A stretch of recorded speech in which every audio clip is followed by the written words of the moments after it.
दोस्तों, मैं आपका स्वागत करता हूं अपने YouTube channel new education guide पे। आज हम लोग बायोलॉजी का एक और इम्पोर्टेंट चैप्टर देखेंगे जिसका नाम है पोषण न्यूट्रिशन।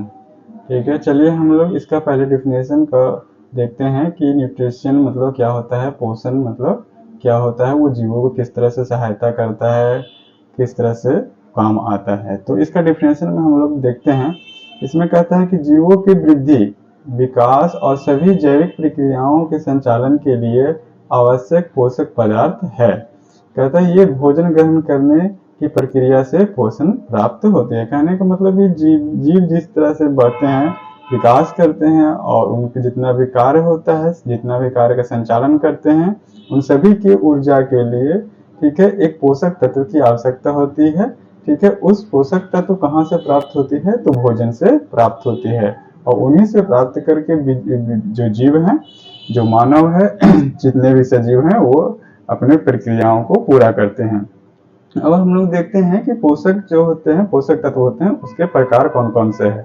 ठीक है, तो उनके प्रकार है, पहला है स्वपोषी और दूसरा है विषमपोषी। ठीक है, स्वपोषी ऑटोट्रोफिक कहते हैं और विषमपोषी को हेट्रोट्रोफिक कहते हैं। स्वपोषी कहने का मतलब कि जो स्वयं पे निर्भर रहता है, किसी दूसरे पे नहीं। तो स्वयं पे निर्भर रहने वाला कौन है? एग्जाम्पल में एक पेड़ पौधा जो कि खुद से ही अपना भोजन बनाते हैं और खुद ही उपयोग करते हैं। दूसरा है प्रकाश संश्लेषण की जो क्रिया होती है वह भी स्वपोषी कहलाती है।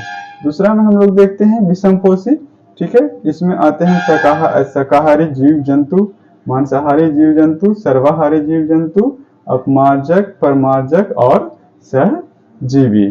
ठीक है, अब हम लोग देखते हैं कि शाकाहारी जीव जंतु जो होते हैं, ठीक है, उसमें कौन कौन जीव आते हैं। जैसे कुछ एग्जाम्पल में हम लोग देखते हैं, पहला है खरगोश, गाय, गधा, इस तरह से जितने भी जो कि मांस नहीं खाते हैं उसी को हम लोग शाकाहारी कहते हैं, वो इस क्रम में आएंगे। दूसरा है मांसाहारी जो कि मांस खाते हैं, जैसे शेर, लोमड़ी, ये सब।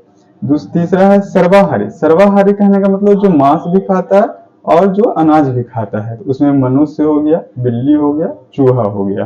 ठीक है, अपमार्जक मतलब वैसे जीव जो कि मरे हुए जीवों को भक्षण करता है, जैसे सियार, चील। ठीक है, आगे है परमार्जक एक, जिसमें लाइकेन आते हैं। ठीक है, अब इसमें हम लोग को कुछ इंपॉर्टेंट पॉइंट्स है वो भी हम लोग देखते चलेंगे। जैसे है इंपॉर्टेंट पॉइंट्स में कहता है अपमार्जक को सफाई कर्मचारी भी कहते हैं, क्योंकि यह मृत पदार्थ का निर्भर रहता है, मतलब मृत मरे हुए जीवों को सफाया करता है। चलिए नेक्स्ट पेज में हम लोग देखते हैं कि नेक्स्ट पेज क्या है।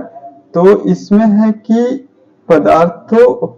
पादपों में पोषण तत्व जो न्यूट्रिशन होते हैं वो प्लांट्स में है।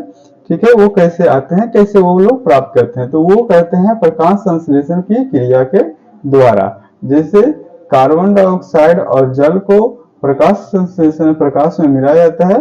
ठीक है, तो उससे प्राप्त होता है क्या, C6H12OH, मतलब वो कार्बोहाइड्रेट प्राप्त करके जल फिर उसमें से प्राप्त निकलता है और ऊर्जा बाहर की ओर चले जाते हैं। ठीक है, आगे है भोजन का प्रकार। ठीक है, भोजन के कौन कौन से प्रकार होते हैं, कौन कौन से भोजन में कौन कौन से विटामिन, पोषक पदार्थ, ये सब मिलते हैं।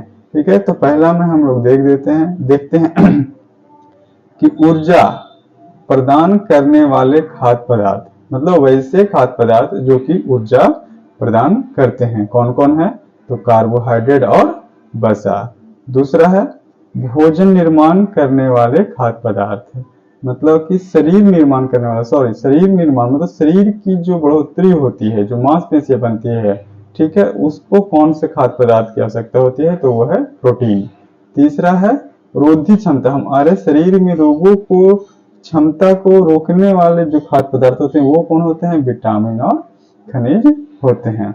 इसमें एक और पॉइंट है कि भोजन में उपस्थित पोषक तत्व 6 वर्गों में बांटा जाता है, मतलब कि भोजन में जितना भी पोषक तत्व पाए जाते हैं वो 6 वर्ग में बांटा गया है। कौन कौन, कार्बोहाइड्रेट, प्रोटीन, वसा, विटामिन, खनिज लवण और जल, यही सब पोषण तत्व हम लोग को भोजन से मिलते हैं। तो इसमें सबसे पहले हम लोग देखते हैं कार्बोहाइड्रेट। ठीक है, कार्बोहाइड्रेट इसको हम लोग शर्करा भी कहते हैं, शुगर भी कहते हैं। इसका पहचानने का नियम होता है कि कार्बोहाइड्रेट जब भी आएगा तो उसके लास्ट में OSE लिखा हुआ रहेगा, ठीक है।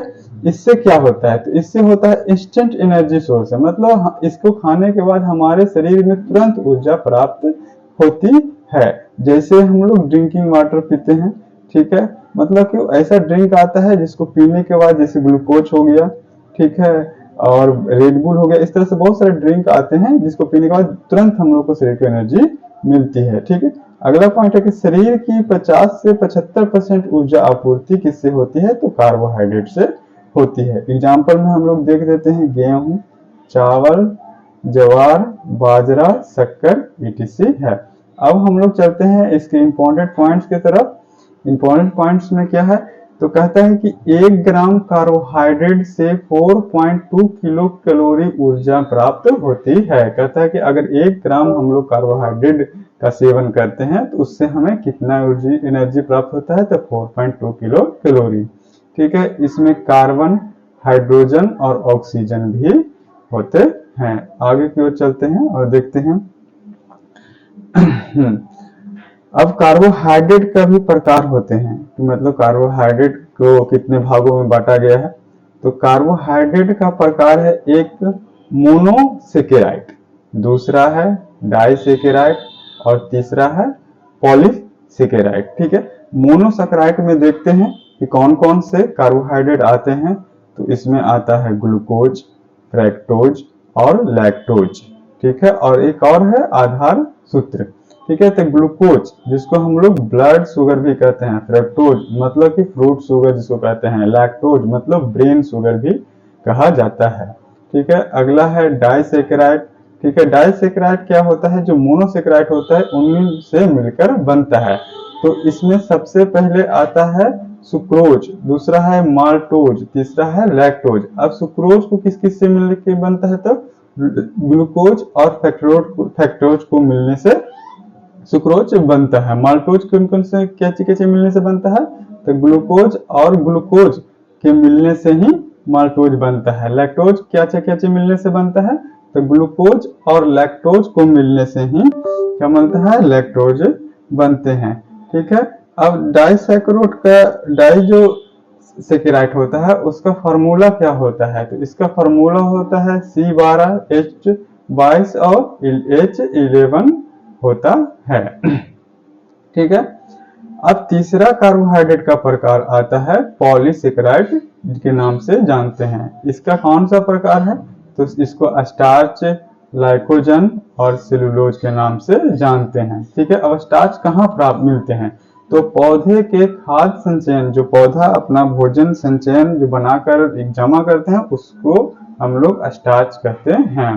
दूसरा है लाइकोज, ठीक है। जंतुओं में जो खाद्य संचयन होता है, मतलब जो भोजन हम लोग करते हैं और उस भोजन का जो हमारे शरीर में जमा होता है उसी को हम लोग लाइकोजन कहते हैं। तीसरा है सेलुलोज पादप के जो कोशिका भित्ति होती है उसी को हम लोग सेलुलोज कहते हैं। और एक और इसमें पॉइंट है काइटिन, ठीक है। काइटिन जो होता है वो कवक सेल में होता है, कवक का जो दीवार होते हैं, जो बाहरी सेल होता है उसी को हम लोग काइटिन कहते हैं। इसमें कुछ महत्वपूर्ण पॉइंट है वो हम लोग देख लेते हैं। कहता है कि प्राचीन रूप से सबसे मीठी फ्रुक्टोज होती है, ठीक है। जो प्राकृतिक रूप से सबसे मीठी सुक्रोज कौन सी होती है, तो ये होती है क्या, शर्करा। प्राकृतिक रूप से सबसे मीठी फ्रुक्टोज कौन सी होती है, शर्करा, ठीक है। और ये होती है शहद जिसको हम लोग हनी भी कहते हैं। टेबल शुगर मतलब घर की चीनी कहते हैं। किसको कहते हैं, तो सुक्रोज को कहते हैं, और सुक्रोज को केन शुगर कहते हैं या फिर गन्ने की रस कहते हैं। अगला पॉइंट है कि मिल्क शुगर को क्या क्या कहते हैं, लैक्टोज को मिल्क शुगर भी कहते हैं। सभी कार्बोहाइड्रेट मीठे नहीं होते हैं। एक और पॉइंट आप लोग को ये याद रखना है कि सभी जो कार्बोहाइड्रेट है वो मीठा नहीं होता है। रूप रूपी रूलिया शैवाल जो होते हैं वो 65% होते हैं। सोयाबीन में 46% होते हैं और दाल में 25%। मन कहने का मतलब कार्बोहाइड्रेट जो होते हैं वो की परसेंटेज बताया गया है। मतलब कि स्पिरुलिना जो शैवाल होते हैं, स्पिरुलिना शैवाल जो होते हैं, ठीक है, उसमें जो कार्बोहाइड्रेट होते हैं वो 65% होते हैं। सोयाबीन में कितना होता है, तो 46% होता है, ठीक है। और दाल में कितना होता है, तो वो होता है 25% होता है। आज हम लोग यहीं तक पढ़ेंगे। अगला पॉइंट में हम लोग देखेंगे, ठीक है, कि प्रोटीन किसको कहते हैं, इससे क्या लाभ होता है, ठीक है, इसका क्या हमारे शरीर में काम होता है। तो इसी तरह हमारे वीडियो में बने रहें। वीडियो देखने के लिए आपको बहुत बहुत धन्यवाद।